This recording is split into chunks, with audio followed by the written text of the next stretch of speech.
Hello, welcome to another book report. This time it's back to contemporary politics. I've got, I enjoyed it. A little wonky, but well written, very interesting.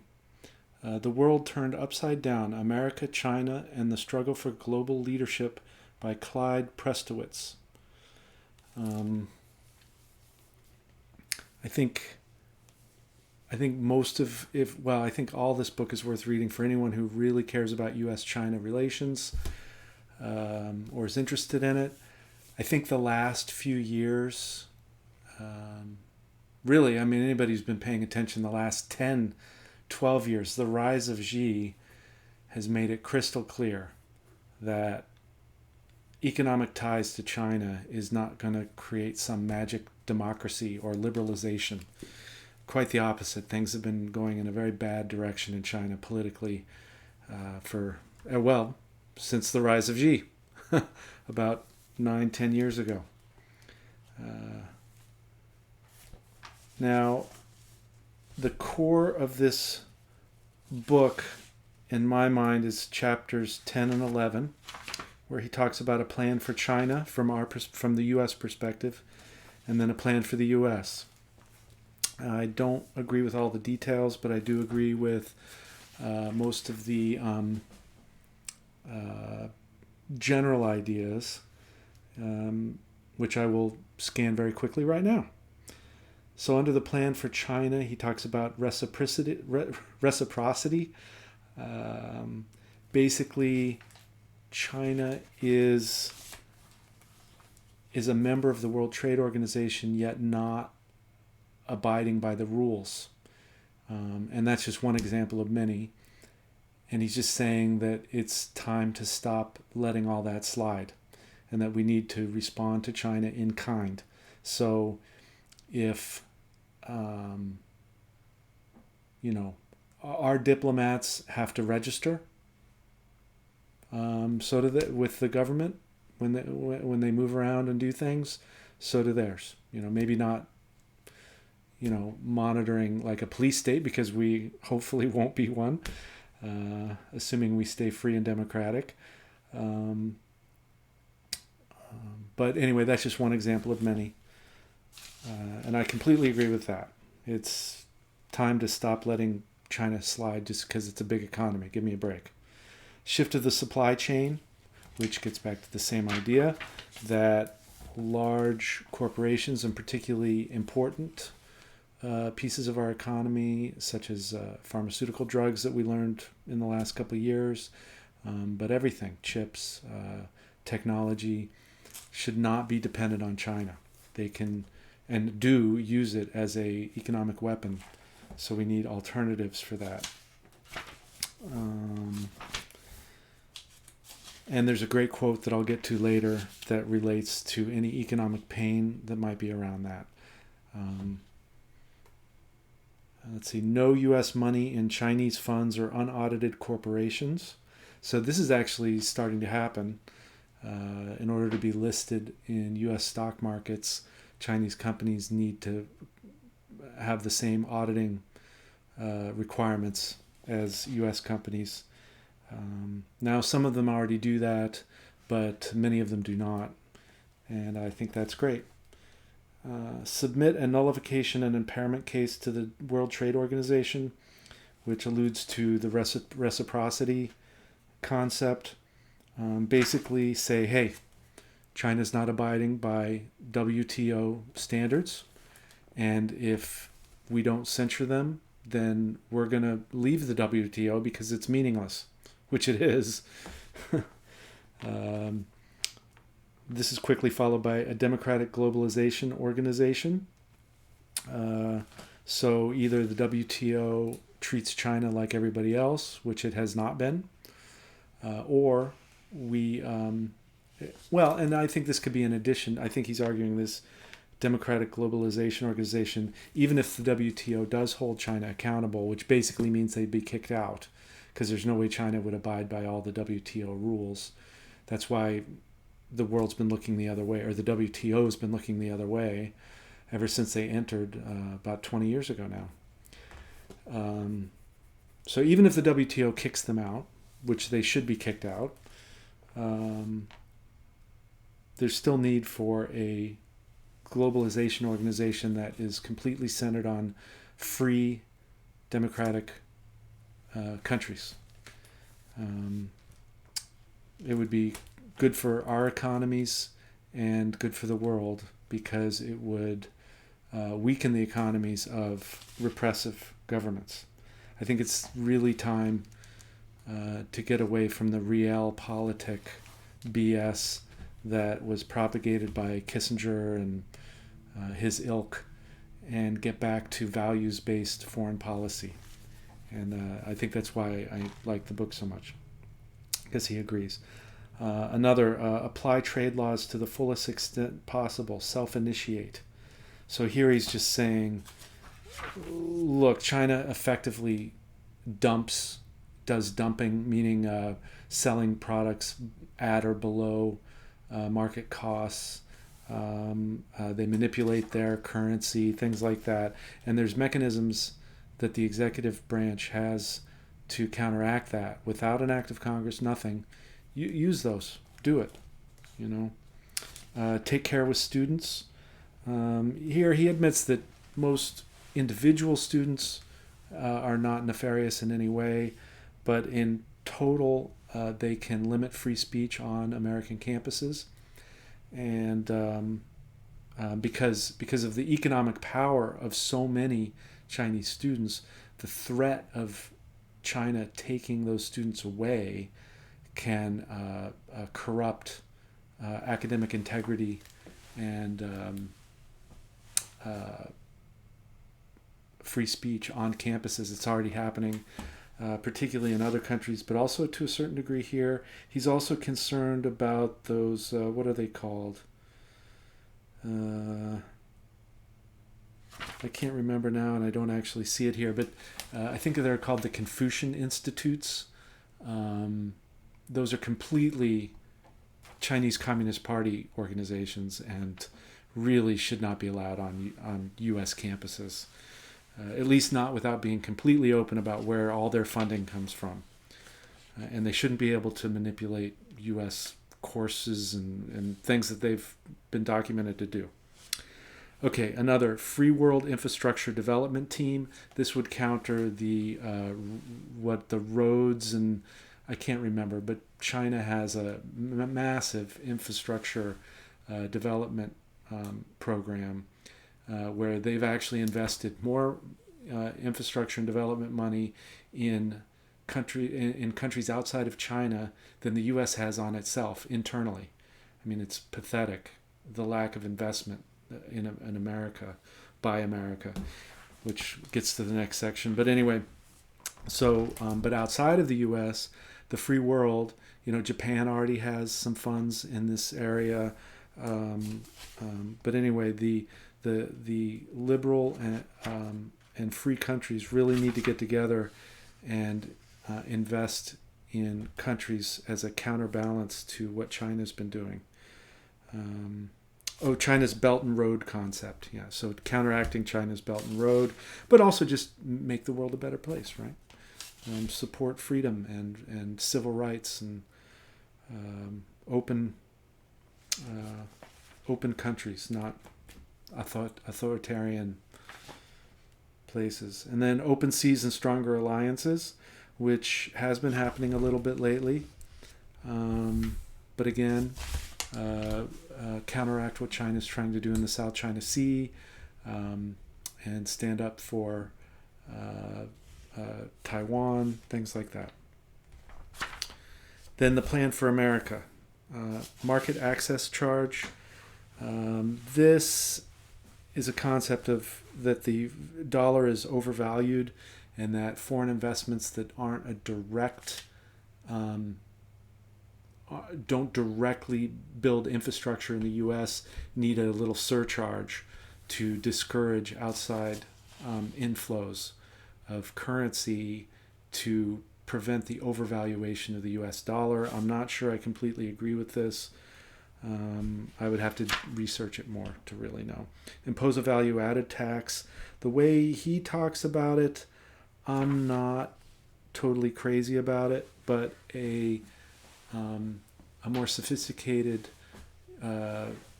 application of the VAT at a commodity level I could get behind.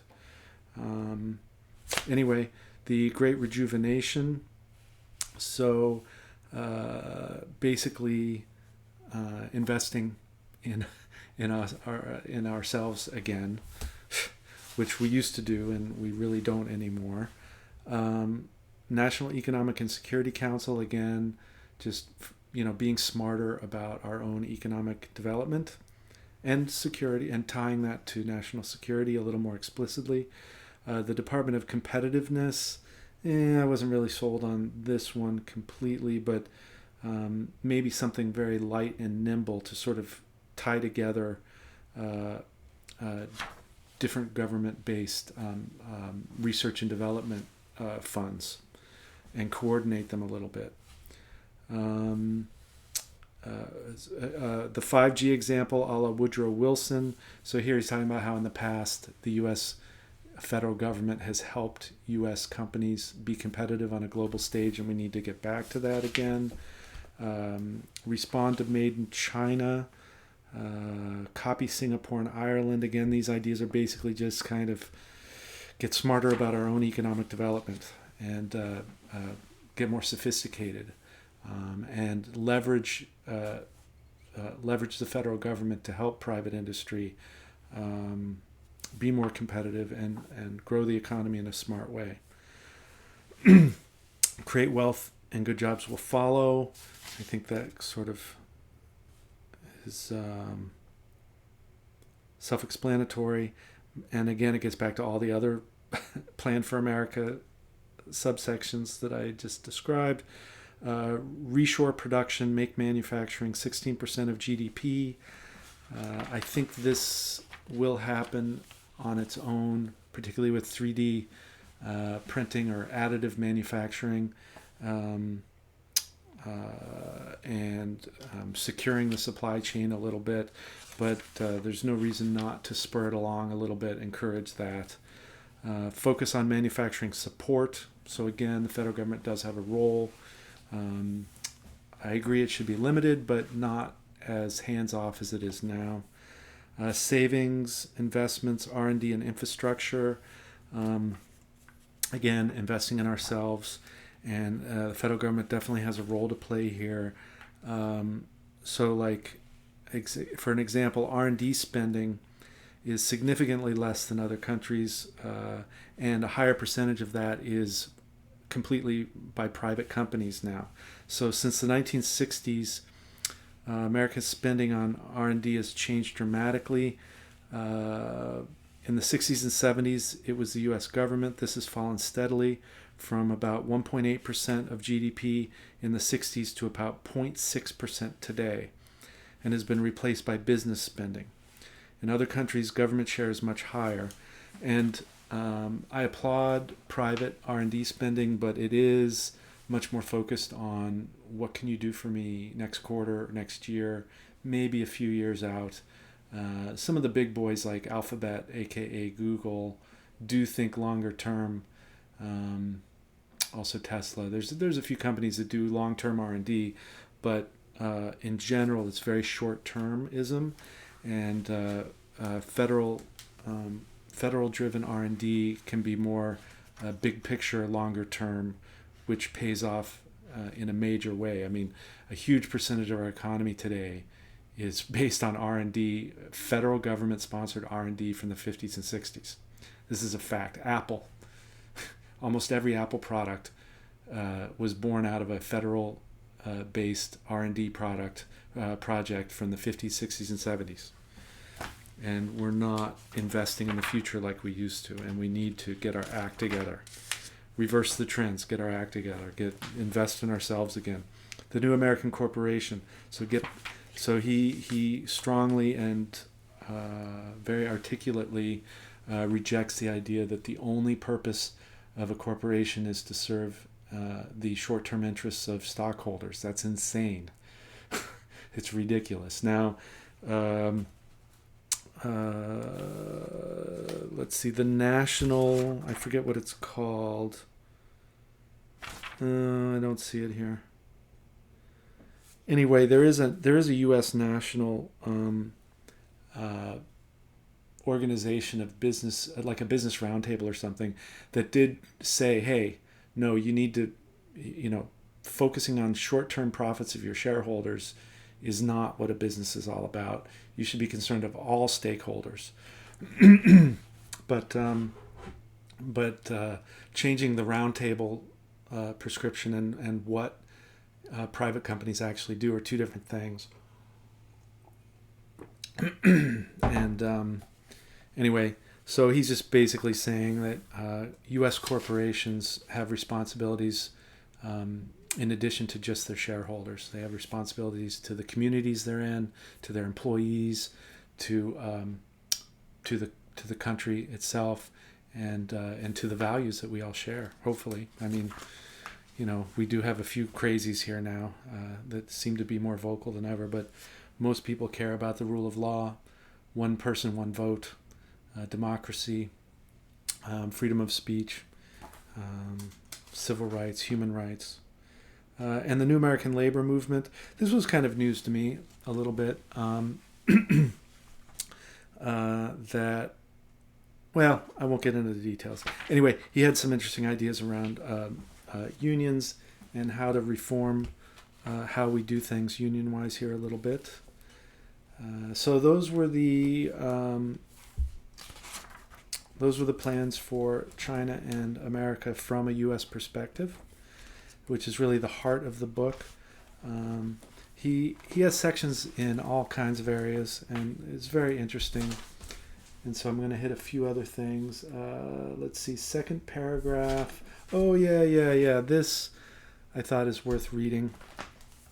So, we tend to think of the President of the United States as the most powerful person in the world, but now that she has basically become a dictator,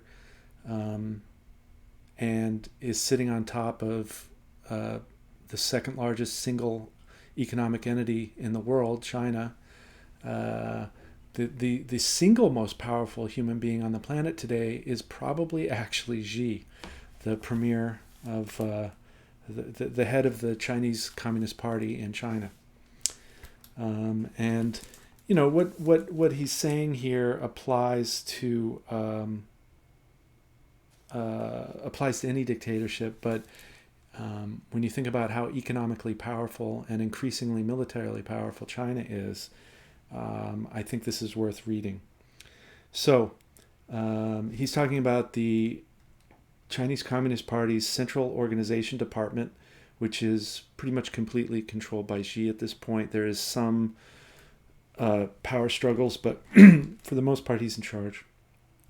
So if a similar body existed in the United States, it would include all the cabinet secretaries, all the governors and their lieutenant governors, the mayors of all the major cities, the justices of the Supreme Court, the members of the Senate and House of Representatives, the heads of all the federal regulatory agencies, the CEOs of the 50 largest corporations, the editors of all significant news outlets, the heads of the TV networks and cable stations, the heads of the leading think tanks, the presidents of the major universities, and the leaders of all other even modestly significant bodies.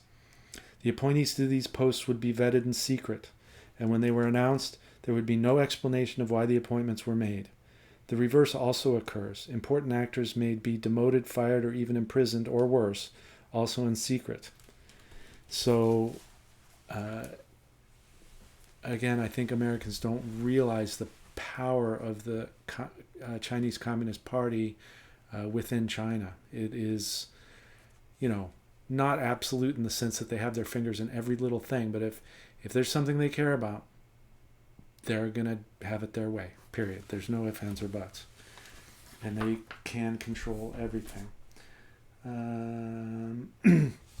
Oh yeah, and this is another thing I think most Americans don't appreciate is the long view. I think most Americans think the long view is like next year. I mean, come on. Maybe the longest most Americans think is like, 4 or 5 years, Chinese leadership is thinking in terms of centuries. Centuries. Okay? An important key is that despite much rhetoric to the contrary, the founders of the CCP, the Chinese Communist Party, and the People's Republic of China did not do away with the past when they took control of the country. Rather, they grafted their understanding of communism via Stalin onto the ancient Chinese dynastic system. Mao and his comrades, quote, Mao and his comrades, close quote, writes John Garnett, had grown up with tales of imperial China. They never stopped reading them. Indeed, Mao kept his bed full of them. The Dream of the Red Mansions, The Three Kingdoms. The Chinese classics are all about the rise and decay of dynasties. This is the meta-narrative of Chinese literature and historiography even today. The founding revolutionaries passed these tales down to their children. The descendants of the founding families, today's princelings, especially Xi, remain steeped in the dynastic systems even as they preach new purification of communism. So, now Mao did reject a lot of ancient China, particularly Confucianism, but I think this is super important. Even Mao considered the Chinese Communist Party to be the next dynasty in a 3,000-year-old history, and Confucianism has come back since Mao died. The CCP has rehabilitated Confucianism and incorporated it. So very explicitly, the CCP is the next dynasty in a 2,800 year tradition. And these people think in those terms, and they think in terms of centuries. They definitely, I mean, a lot of strategy and tactics are short term by the CCP for sure, but it's all within a context of long term, like hundreds of years. Like they're and we really need more explicit long term planning and thinking in the United States to counteract that a little bit. Let's see, what do we have here? Page 196. Oh, yeah. So, I did want to mention, I'm not going to read it, but some of his history is a little questionable. I think he doesn't say a single negative thing about Chiang Kai-shek, who was really brutal, horrible, elitist leader, and takes a lot of the blame for Mao and the CCP taking over mainland China. I think he blames Truman, and they certainly the U.S. intelligence community that really understood China was pretty much ignored after World War II. So I mean, U.S. has some blame too, for sure, but Chiang Kai-shek has a lot of blame too. It was not Truman's fault. Chiang Kai-shek was horrible. He should have been demoted. I mean, we should have not worked with we should have not have empowered Chiang Kai-shek. He was a terrible choice. And anybody who knew anything, there were several top-level U.S. intelligence agents who said that over and over and over and over again, and were ignored. Anyway, he doesn't say anything critical of Chiang Kai-shek, which I think is bad history. Chiang Kai-shek was a mess. Terrible leader. Brutal, elitist. He tortured people, for God's sake. I mean, he was just horrendous. Anyway, okay. Now but to 196. Last paragraph. The insanity of U.S. policy. Right. So I think this is worth reading. So this kind of sums up U.S. thinking from the end of the Cold War through to just recently, really. I mean, it was really only a few years ago that The Economist had a well-done article saying, oh, geez, being economic ties to China is not making China a more open, free country. It didn't work. But anyway, so actually this is before the end of the Cold War. Bush Sr., George H.W. Bush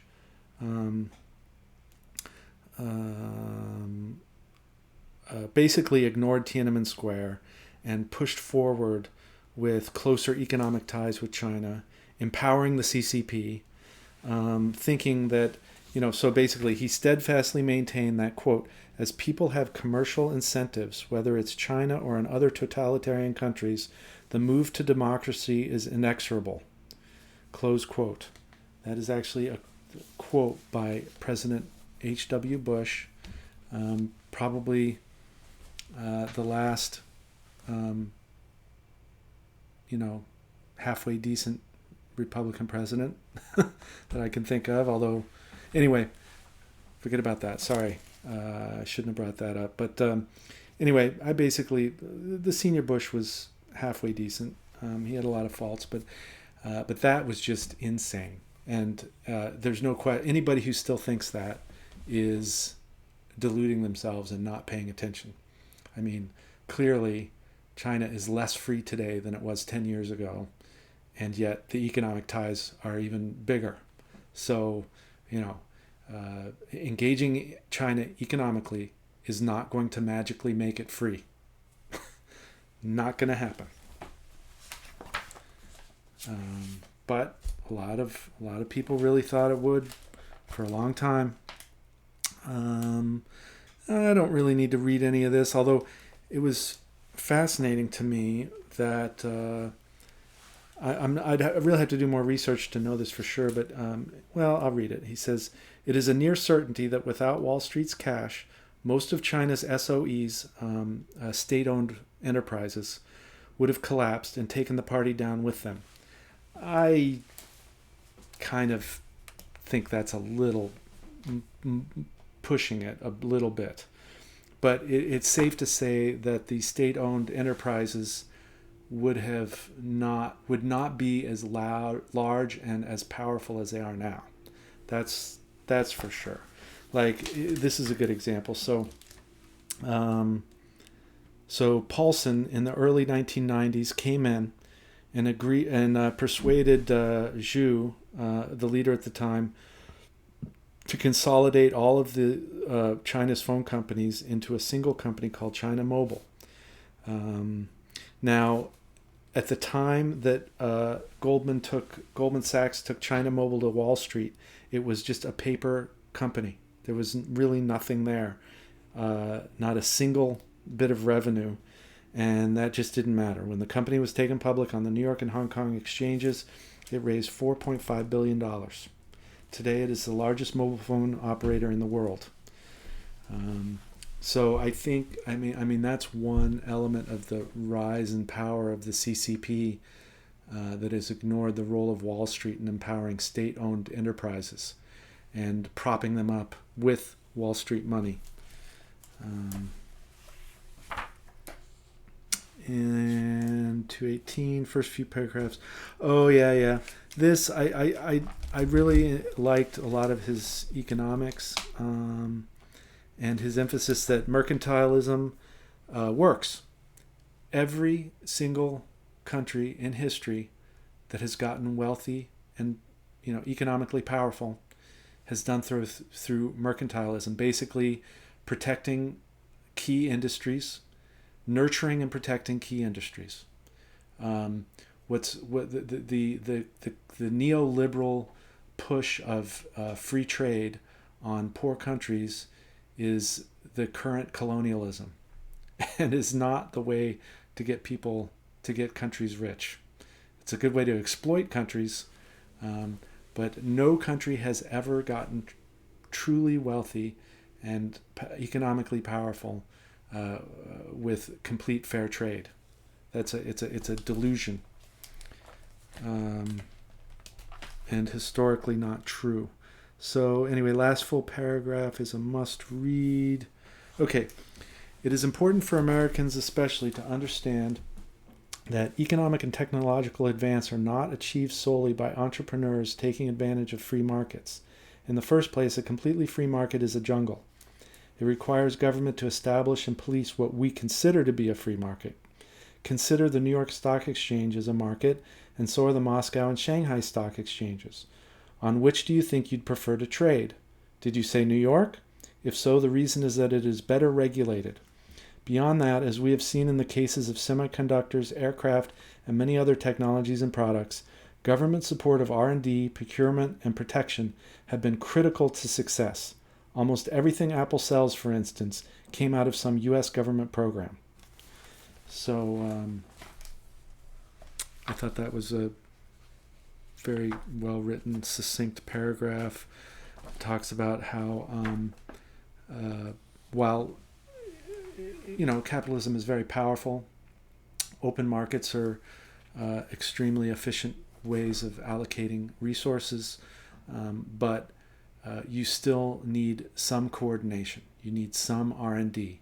You need some intelligent nurturing of the economy, right? You can't just magically, the free market isn't completely magical. You need other elements to develop a strong, robust economy. Okay, last but not least, full paragraph 252. Oh, decoupling. Okay, so and here I think is one of the most important.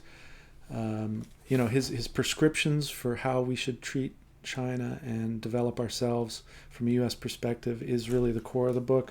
But this is another really important point, that there's there's things more important than just short-term profits, right? It's not just short-term profits. Values matter, human rights matter, and in the long term, decoupling ourselves from China, at least a bit, in a smart, strategic way, and fair way, with reciprocity. Decoupling might hurt financially in the short term, but in the long term, it will actually be to everyone's benefit, particularly in terms of liberal values, small L, liberal values, freedom, civil rights, human rights. Okay. This leads to another point about decoupling, meaning kind of separating the economies of China from the rest of the world to a certain degree. In free world media, academic and political circles, it is associated with high costs to consumers, to businesses that may have to move supply chains, to workers who may lose jobs, and possibly to investors as asset markets prices adjust. These are all legitimate concerns, but they must be considered in different lights. The current structure of coupling feeds capital and technology to a China that is actively opposed to free world values and striving not to become a responsible stakeholder in the liberal global order, but to recast the global order in an authoritarian Leninist frame. U.S. corporations, technologists, and consumers are feeding the Beijing machine that suppresses Tibetans in Tibet, Uyghurs in Xinjiang, Xinjiang. I don't know how to pronounce that. Northwest China, Uyghurs in Northwest China, and demonstrators in Hong Kong, that jails its Nobel Prize winners, feeds lies to the global media, hacks the accounts of free world credit card holders and government employees, and spends billions of dollars annually to drive division between the United States and its allies. Those are costs too, and they should weigh in the discussion. Previous generations of Americans took huge casualties and paid huge costs to protect the rule of law, the right to a trial by a jury of one's peers, and freedom of speech. Are those things now without value? So, again, I think, it just gets back to the idea that our foreign policy needs to focus on values, our values, and the values of our closest allies, and not worshiping the almighty short-term dollar. In the long term, I think the whole world will be wealthier, and a much better place if we focus on values, right? Free people are more economically productive. Free people are more entrepreneurial. Free people lead to more economic growth. So, a little bit of short-term economic pain is definitely worth it. So, I hope you enjoyed the review of this book, The World Turned Upside Down, America, China, and the Struggle for Global Leadership by Clyde Prestowitz. I really enjoyed it. And I think anyone who cares about human rights and the future of the planet and U.S.-China relations would really enjoy it. Okay, until next time, happy reading.